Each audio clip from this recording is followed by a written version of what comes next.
Então você tira uma pecinha desse quebra-cabeça e você desmorona todo o resto. Entendeu? Você, não tem como, cara. Concordo. A probabilidade de ter outro humano no Sabe, planeta... cérebro é uma coisa... Tipo assim, o ser humano, criaturas mais complexas na Terra elas dependem do oxigênio, porque a gente tem uma coisa chamada mitocôndria, que tira energia do oxigênio. E a maior parte do gás que a gente respira, da nossa atmosfera, tem oxigênio. Então, a gente arrumou uma forma, todas as criaturas complexas só conseguem crescer do tamanho que elas crescem por causa que elas utilizam energia do oxigênio. A gente usa o oxigênio para quebrar as moléculas dos alimentos que a gente come. Toda criatura complexa faz isso. Então, se você não tem um planeta que não tem oxigênio, você já não vai ter a mitocôndria. Entendeu? E a mitocôndria nasceu de uma mutação ali que poderia não ter acontecido. Sabe quantas coisas tiveram que acontecer para o ser humano existir? Então, assim, quais as chances de existir um ser sequer parecido com a gente fora do universo? Eu acho que, em teoria... Que viagem, cara. Com certeza. Muito louca essa porra. Com certeza, uma viagem foda. Eu acho que, em teoria, se tiver um sistema solar idêntico à Terra, é possível que... Mas vai que o... Mas aí muda uma coisa aqui na Terra, não tem os seres humanos. Vai que nessa outra Terra aí, quem tem inteligência são os cachorros. E eles criam humaninhos. Então, mas mas assim, aí você tem que entender que assim, o nosso cérebro só conseguiu crescer ao ponto da gente transformar o mundo como a gente transformou por causa do fogo. Porque a gente, o ser humano... E a gente só conseguiu o fogo também por uma coisa muito específica. É engraçado quando você pensa que, por exemplo, antigamente, as mulheres...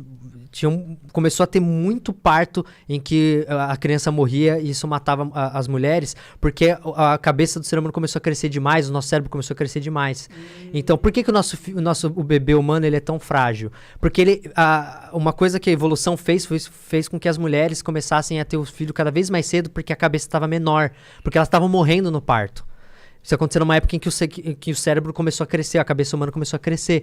Então, o nosso bebê, o fato da gente ter que se unir com outro humano para cuidar dessa criança que é muito frágil, fez com que a gente também evoluísse mais como sociedade. A gente teve que se unir mais para cuidar desse ser indefeso. Então, houve uma época que a gestação não era de 9 meses. Não, a gestação dos nossos antepassados era coisa de 2 anos. No livro Sapiens, o Yuval Harari fala isso. Caralho!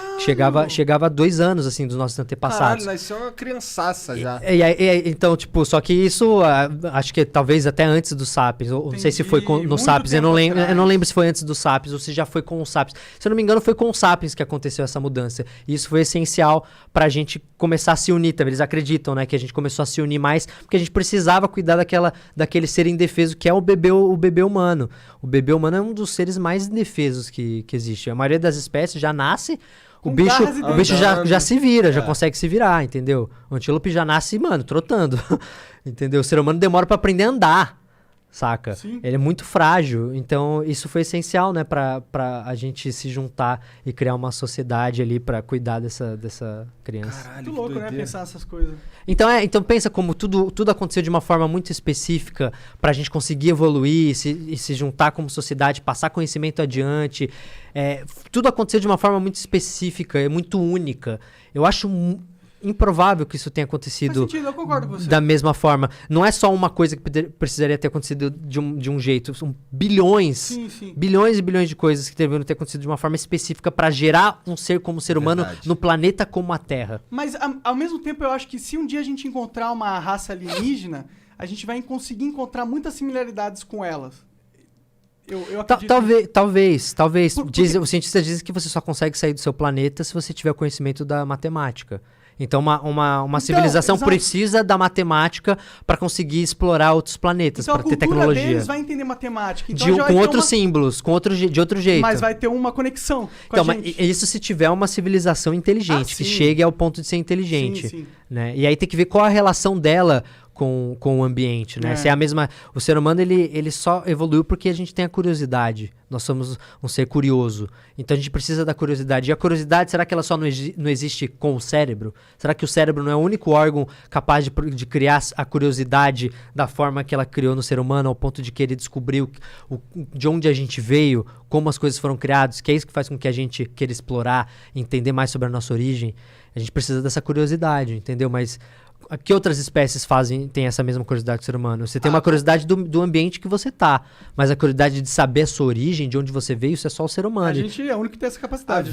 A vida, vamos lá. Existe algum tipo de... não é teoria. Quando é menos que teoria, é o quê? É uma hipótese. Uma hipótese. Então, existe alguma hipótese de que haja vida em outros planetas e tal, coisas que a gente já consegue observar, mas que a gente nem entenda que aquilo é vida? Então, por exemplo, porque Cthulhu, então, assim. no documentário lá que eu postei, eu falo isso. Primeiro, vamos entender, tipo, pra gente achar a vida fora, vamos entender o que é vida. O que é vida. Sabe? O que é vida? É só o filamento de DNA e RNA? Tem um filamento de DNA e RNA, você tá vivo. Mas aí, tipo, o vírus tem... só que o vírus precisa de um hospedeiro. Então, você pode definir... A galera gosta de definir vida como, sabe? Você tem que passar por vários tipos de processo durante a sua existência para ser considerado uma criatura viva, sabe? Você tem que crescer, você tem que deixar descendentes, você tem que reagir ao ambiente. Tem uma série de coisas. E aí, como que a gente vai observar isso como vida? A vida, como a gente conhece, precisa da água. Mas aí eu até falo no documentário, e aí? E por exemplo, em Titã, que tem rios de metano. O metano também pode ser um solvente. O nosso solvente é a água, mas a gente poderia usar o metano como solvente. E será que ele daria origem junto com... porque a gente sabe que a vida na Terra, a gente já conseguiu replicar, né, a vida. O cientista ganhou até um Nobel por causa disso. De que ele juntou as condições que ele acredita que tinham na atmosfera na época em que a vida surgiu na Terra. Ele colocou minerais, adicionou energia elétrica, a temperatura mais ou menos naquela época e matéria orgânica, acho que aminoácidos, não sei se foram aminoácidos ou proteínas que começaram a surgir. Eu vi essa experiência, sim.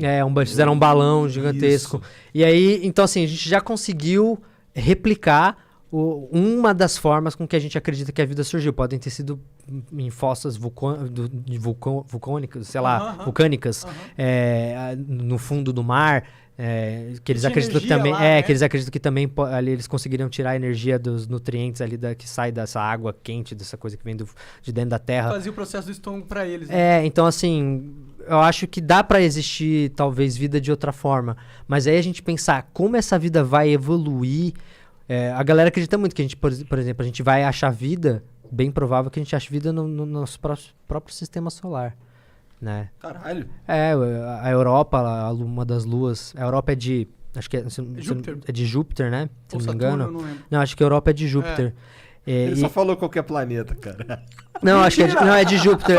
Falei o que eu achava que era a probabilidade maior de ser, tá? Titã é uma lua de Saturno e Europa, se não me engano, é uma lua de Júpiter.